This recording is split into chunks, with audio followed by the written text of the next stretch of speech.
Hello, my friends, and welcome back. Thank you very much for being with me again today. A minute ago, I posted a video talking about United States of America and Germany planning to force Zelensky to go and negotiate with Putin. Go and watch that video. And this, I think, is correlated to this article that I have here. And it comes from the Ukrainians. The Ukrainians report that Russia is attempting offensive across the entire front line in an effort to exhaust Ukrainian troops. Let me show you this article. It comes from the Ukrainians, the New Voice of Ukraine, from today, November 24th, 2023. Russia attempting offensive across entire front line in effort to exhaust Ukrainian troops. Now that's not good for NATO. Russia is strategically wearing down the Ukrainian armed forces along the entire front to pave the way for a new offensive. The war is over. Former Deputy Defense Minister Hanna Maliar said in an interview with Liga.net on November 23rd. Maliar emphasized the importance of recognizing this tactic and preparing for future developments. The intentional exhaustion by the Russian army serves a purpose beyond the current offensive. Russians have been carrying out an offensive along 5 sectors since January 2023, but it is, quote-unquote, variable. And I'm quoting again, why? To prevent us from withdrawing troops, ensuring a continuous strain on resources, both in terms of weaponry and personnel. This way, all the weapons provided to us in specific portions would be fully utilized. End quote. She said, the goal of the Russians is to capture all of Ukraine. No, I don't think so. To control it, but not to capture. But however you want to call it. And they are not giving up on this goal, the former deputy had added. The Russians don't want to capture unless you're going to fight all the way. And I'm quoting, the Russian trait. Oh my God, now isn't that a xenophobic thing here?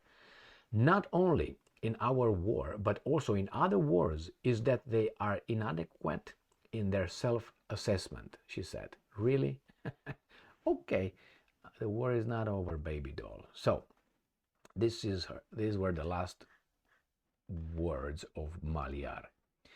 Now, the Russians, indeed, they tried to still push on. They did not make big, how should I put it, advances over there. But nevertheless, as you said, just depleted the Ukrainian army, the military, of personnel and weapons. The Western countries were incapable of supplying the smaller and smaller Ukrainian military with weapons because they were destroying them as they were coming on the front. So coming this from the Ukrainians, together with the article that I covered, as I said in the previous video, I think big things will happen probably in December in Ukraine.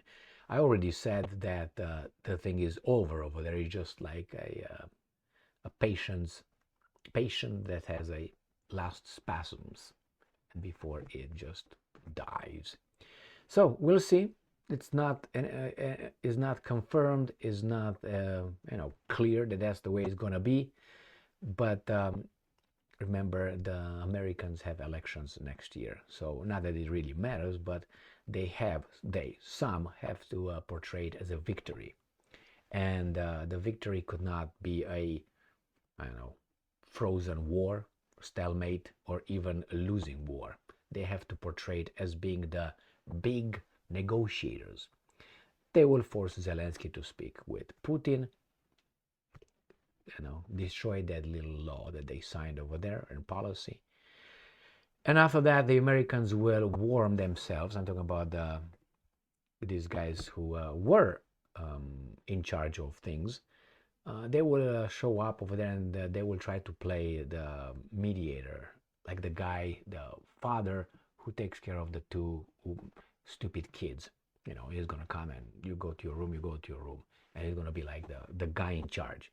I don't think the Russians will accept that, because if the Russians accept that, I think they're just not there yet. If they're still gonna call America as a partner country, then again, or NATO or the West. These guys tried to put or to pull on Russia, how do you call that guy? Gaddafi, Libya's Gaddafi. So I don't think these guys should ever call these guys partners. You can't just have an enemy try to decapitate you. The enemy fails, and then you're going to call that enemy partner.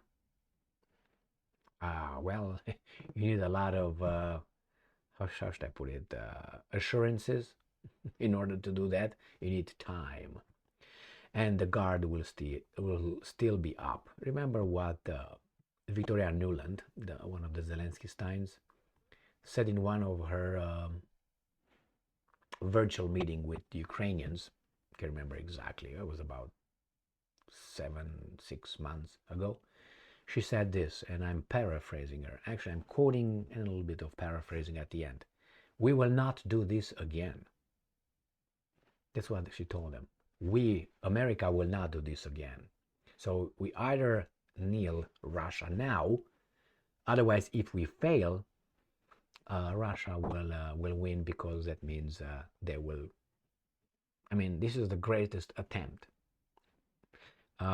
Remember when Adolf Hitler invaded the Soviet Union, with Barbarossa operation. He said, I'm not ready, but if I wait longer, the Soviets will get readier.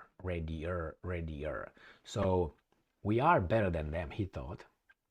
He thought that. Why? Because he didn't expect to see so many Russians coming forward, how many divisions, and not the Russians, I'm sorry, the Soviets. So what? Their German was here with technology, with the military. Let's say the Soviets were prepared this way. Now the Germans were advancing slower than the Soviets. So the Soviets were eventually keeping up with them, and they knew they were going to be attacked. Not then, in the future sometime. And then probably it's going to be harder. So that's why he said, we got to do it now. The same with United States of America in Ukraine. We're going to do it. We're going to push it. We're going to train. We get this ready, because those guys are going to get stronger and stronger and stronger. It's going to be even harder to oppose them as time passes. So now they failed so far, and it seems like they will fail eventually. And they will come as the winners and the negotiators, the guys who bring peace, so they can fool these zombies around here, the happy consumers here with 10,000 boosters and 5 masks while driving the car alone. Thank you very much for being with me again today. Stay strong, stay smart, look for the truth, and be just.